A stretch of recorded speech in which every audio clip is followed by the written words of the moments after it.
Alors, si vous avez une Bible, peut-être que vous pouvez prendre votre Bible et regarder. J'utilise la traduction Louis II, 21, qui est assez bien, que je trouve une bonne révision de l'ancienne édition second. Il y a pas mal de petites choses qui sont bien utiles dans la traduction, surtout au niveau du français. Alors, si vous avez le texte de ce psaume, vous savez, c'est un psaume très connu, puisque c'est un psaume qui nous parle de l'importance aux yeux de Dieu, la valeur du bébé dans le sein maternel. Vous savez que nous avons ce problème en Occident depuis maintenant pas mal d'années de l'avortement systématique des bébés par millions. Et il est évident que quand on lit ce texte, on s'aperçoit qu'il y a vraiment quelque chose qui ne va pas. Mais ce n'est pas de ça que je veux parler par rapport à ce psaume. Il y a trois choses dans ce psaume qui sont importantes et qui sont importantes concernant notre situation actuelle. La première chose dont ce psaume parle, c'est que Dieu connaît. Dieu est au courant des choses. On va voir ça. Ça, c'est quelque chose qui est très encourageant, très important. Et la deuxième chose dont ce psaume parle, c'est que Dieu est présent. Il n'est pas loin, il n'est pas absent, il est très présent. En particulier, il est présent pour son peuple. Et la troisième chose dont ce psaume parle, qui est encourageant et important, c'est que Dieu nous guide. Et il nous guide parfois même dans les ténèbres. Il est là, présent, même dans le séjour des morts, nous dit le texte, en Sheol. Donc Dieu connaît.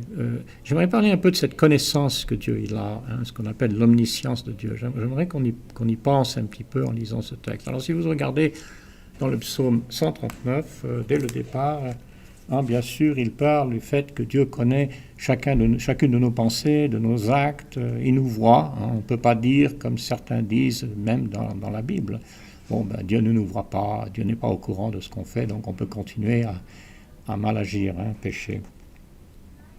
Alors il dit au verset 4, ta parole n'est pas encore sur ma langue, que déjà l'Éternel, tu la connais entièrement. Plus tard, au verset 6, il dit, une telle connaissance est trop extraordinaire pour moi, et il dit aussi, elle est trop élevée pour que je puisse l'atteindre. Alors déjà, on a une idée de la dimension de ce que Dieu sait, de ce que Dieu connaît. Qui évidemment, la connaissance de Dieu est bien supérieure, bien plus grande que tout ce qu'on pourrait penser ou imaginer, bien plus grande que la nôtre. Donc déjà, ça c'est un fait qui est très important. On peut voir cette idée aussi au verset 17, qui est très important, que tes pensées, ô Dieu, me semblent impénétrables, que leur nombre est grand. Comment les compter? Elles sont plus nombreuses que les grains de sable. Je me réveille et je suis encore avec toi. Pourquoi c'est réconfortant de savoir que Dieu sait tout?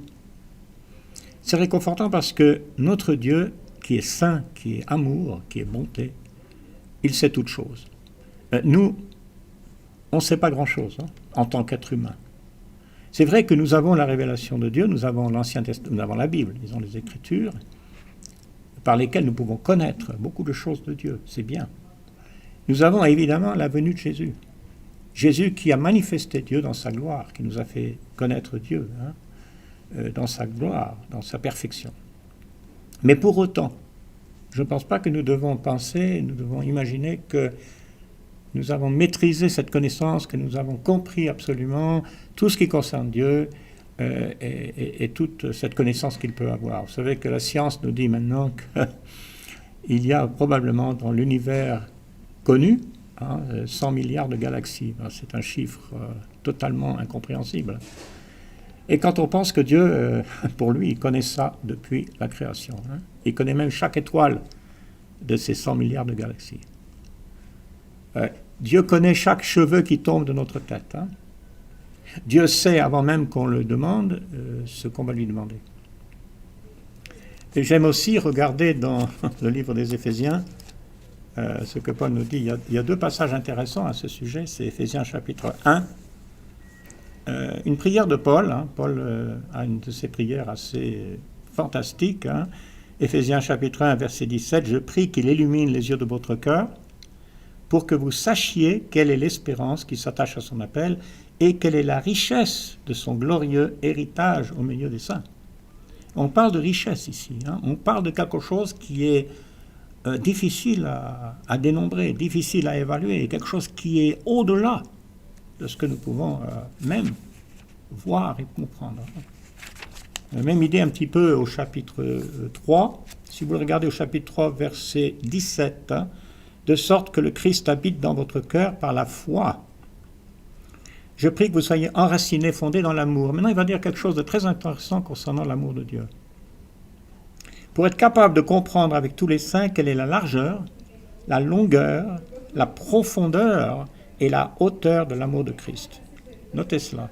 Et de connaître cet amour, il dit qu'il surpasse toute connaissance, afin que vous soyez remplis de toute la plénitude de Dieu. C'est-à-dire que, il y a quelque chose ici d'intéressant, c'est que l'amour de Dieu, il surpasse toute connaissance. C'est-à-dire que même ce que nous découvrons dans la Bible de l'amour de Dieu, même ce que nous découvrons à travers le Christ, ça va toujours dépasser toute notre compréhension et notre connaissance. On ne pourra jamais dire « je maîtrise le sujet », je peux tout vous dire, tout vous expliquer concernant cet amour de Dieu. Et c'est vrai pour tout. Pour la bonté de Dieu, pour sa patience, pour sa miséricorde. Alors ça, c'est important parce que aussi, à partir du moment où nous pensons avoir maîtrisé tout de la connaissance concernant Dieu, je crois qu'on va s'arrêter d'apprendre. Et on risque même de être un peu arrogant par rapport à notre connaissance. Vous savez, Paul dit en 1 Corinthiens 8, la connaissance enfle, elle rend orgueilleux. Il faut faire attention à la connaissance, mais l'amour édifie. Celui qui aime, il dit, il est connu de Dieu. Donc c'est important de connaître, c'est important d'avoir la connaissance, mais plus important que ça, c'est important d'être connu de Dieu, qui voit notre cœur, qui voit notre vie. Donc dans le psaume 139, donc, cette première chose, c'est que cette connaissance de Dieu, qu'il sait tout, il connaît tout, pour moi, ça m'encourage, ça m'aide. Je n'ai pas besoin de tout comprendre, je n'ai pas besoin de tout expliquer. Je sais que Dieu connaît toutes choses, que son plan est magnifique, que ses projets sont magnifiques et que nous avons une espérance au-delà même de ce que nous pouvons penser, imaginer. D'ailleurs, dans Éphésiens aussi, il dit qu'on peut même prier pour des choses qu'on ne peut même pas penser, imaginer, que Dieu est capable de faire. La deuxième chose dans le psaume 139, c'est que Dieu est présent. Dieu est là. Ça, c'est très important. Dans le texte, on regardait le verset 7, où pourrais-je fuir? Alors, il y a un certain nombre de versets où il parle de certains endroits où on pourrait imaginer qu'on soit. Par exemple, dans le ciel, dans les cieux, dans le ciel, verset 8, dans le séjour des morts, n'est-ce pas? Dans les ténèbres, dans les endroits ténébreux. Dans toute cette situation-là, il nous dit, tu es présent. Où pourrais-je fuir loin de ta présence?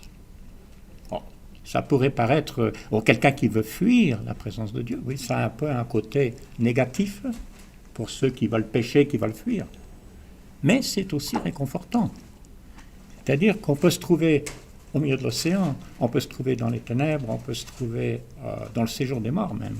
Dieu est toujours présent avec nous dans ces situations-là. Il dit même dans les ténèbres, ici. Jésus nous dit, je suis la lumière du monde, Jean 8, verset 12. Celui qui me suit aura la lumière de la vie. Alors les ténèbres, il y en a.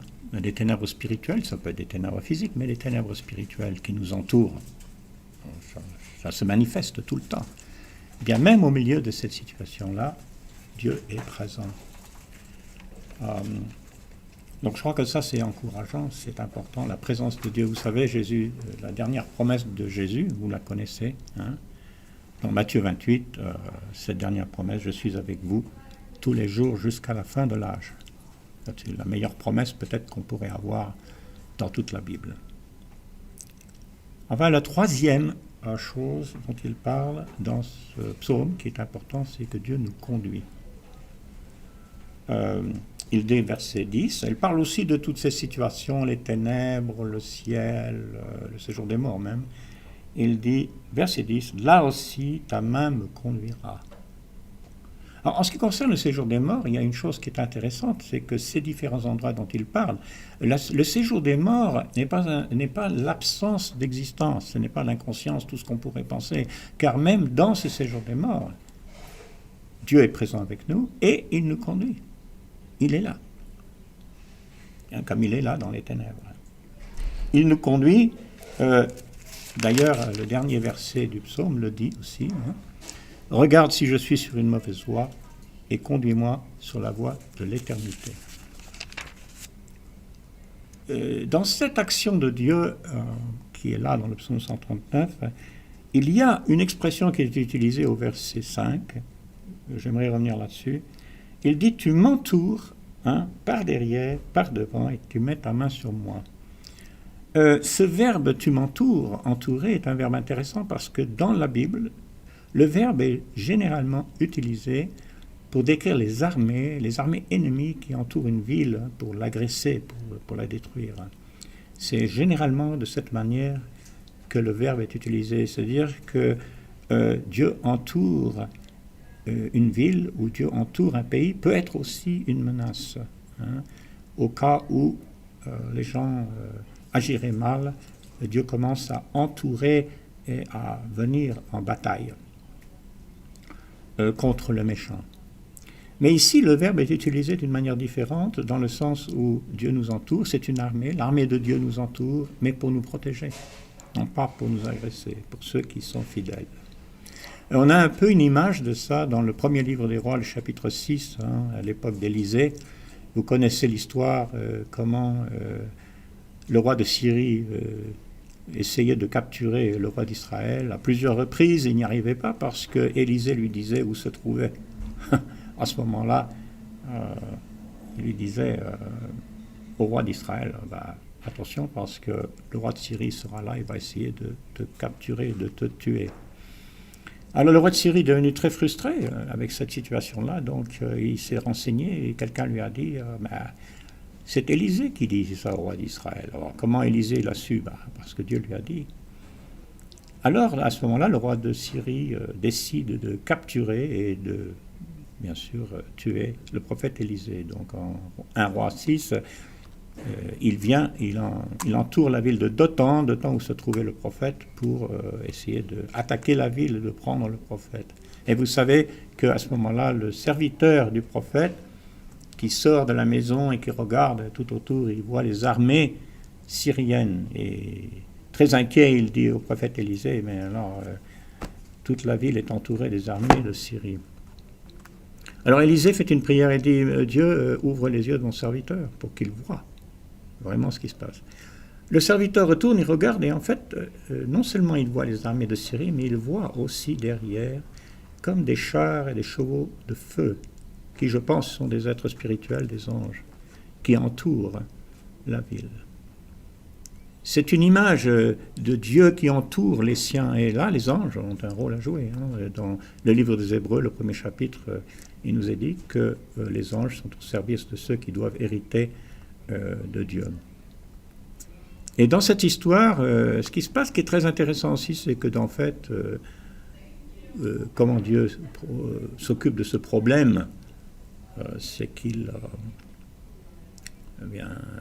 il rend toute l'armée syrienne aveugle. Et vous savez qu'ensuite, le prophète Élisée lui-même a conduit cette armée dans la ville de Samarie, où d'ailleurs, on a donné à manger et à boire à tous ces soldats qui s'étaient étonnés de ça et qui sont rentrés chez eux bien tranquillement. Pour revenir un peu à l'idée que Dieu connaît tout, il y a aussi un aspect qui est très intéressant, c'est l'aspect médical aussi qu'on pourrait parler, parce qu'on parle aujourd'hui de ce virus. On dit d'ailleurs que cette idée de coronavirus dont on parle aujourd'hui, c'est quelque chose qui est très ancien, hein, même dans l'histoire chinoise et dans l'histoire d'autres peuples. Et ce qui est intéressant au niveau médical, c'est qu'on a à peu près 25 mots dans l'hébreu qui décrivent différentes maladies qui sont décrites dans la Torah, en particulier dans le Lévitique, hein, dans le livre des Nombres aussi, et puis dans d'autres livres comme Ésaïe, toutes sortes de maladies qui étaient assez étranges et qui arrivaient et qui pouvaient dissémer des populations entières. Et d'ailleurs, même à une occasion, même Israël a dû subir parfois ces pestes, ces maladies contagieuses apparemment, qui frappaient le peuple. Eh bien, toutes ces maladies, Dieu les connaît. il sait d'où elles viennent et il sait aussi comment y mettre fin. Alors ça, c'est important de comprendre ça. Et d'ailleurs, la loi de Moïse elle-même est très conseillère dans ce sens. Hein, et Dieu instruit le peuple comment il doit réagir par rapport à certaines de ces maladies. Voilà, donc ces trois choses sont encourageantes. Hein. Dieu, il sait tout, il connaît tout. C'est pas comme s'il n'était pas au courant de ce qui se passe dans le monde. Ce qui veut dire que tout ce qui se passe a une raison d'être, que Dieu connaît. Et peut-être que nous, on ne connaît pas parfaitement, mais en tout cas, on sait une chose, c'est que Dieu, il a la connaissance. Et si quelque chose arrive, c'est que Dieu sait pourquoi. Il y a une bonne raison. Ensuite, Dieu est présent. Alors c'est bon dans le sens positif, Dieu est présent partout où nous sommes, dans quelque situation que ce soit, même dans celle que nous vivons aujourd'hui. Mais aussi, ça peut être, il faut être prudent, hein, parce que si on regarde la fin du psaume, hein, ceux qui ont des projets criminels, qui utilisent ton nom pour mentir, etc. Tout ce qui est à la fin du psaume, c'est un avertissement, parce que si Dieu est présent et nous entoure pour nous protéger, il peut aussi être présent pour nous juger. Parfois, et assez souvent même, les individus pécheurs dans la Bible, qui se moquent un peu de Dieu, qui continuent à pécher, pensent que rien ne va leur arriver. On voit ça dans le psaume 10. Pourquoi est-ce qu'ils pensent que rien ne va leur arriver? Parce que ça fait si longtemps qu'ils pêchent et que rien ne leur arrive, et qu'ils pensent que ça va continuer. Mais Dieu est patient, mais à un moment donné, sa patience s'arrête. Et Dieu vient juger.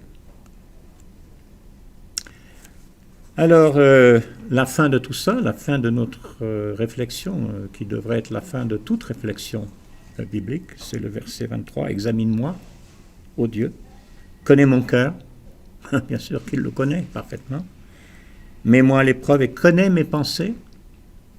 Regarde si je suis sur une mauvaise voie et conduis-moi sur la voie de l'éternité. » Mais il n'y en a qu'une. Jésus, lors du dernier repas, hein, en Jean 14, l'a bien montré. Il a dit « Je suis le chemin, la vérité et la vie. »